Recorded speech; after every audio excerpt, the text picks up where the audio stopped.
So, what happens if you or a loved one that is taking part in a clinical trial dies during that clinical trial? This is something that doesn't happen frequently, but it does happen.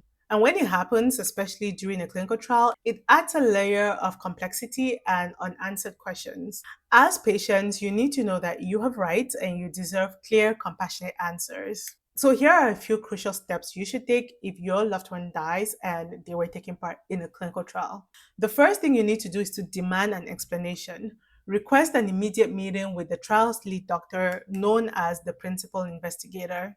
Insist that they provide you with a clear, comprehensive explanation of the circumstances surrounding the death, what may have occurred, when, and how.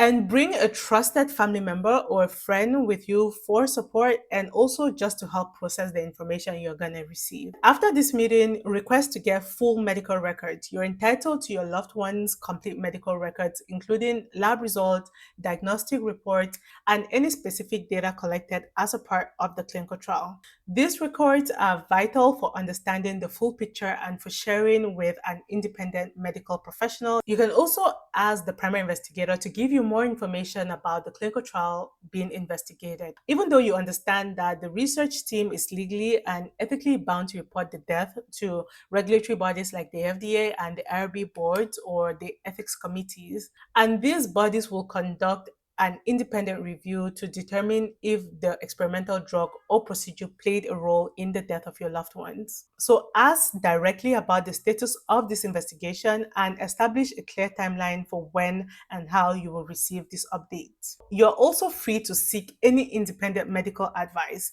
You have the absolute right to consult with your family's personal physician or an independent medical advocate. This can help interpret the information provided by the trial team, and they can also provide you with guidance on the next steps you should take. So, even though losing a loved one is going to be a time of grief, but you need to know that you have rights and you need to be able to fight to get transparent answers and access all the relevant records so that you can be kept fully informed on the investigation into your loved one's passing.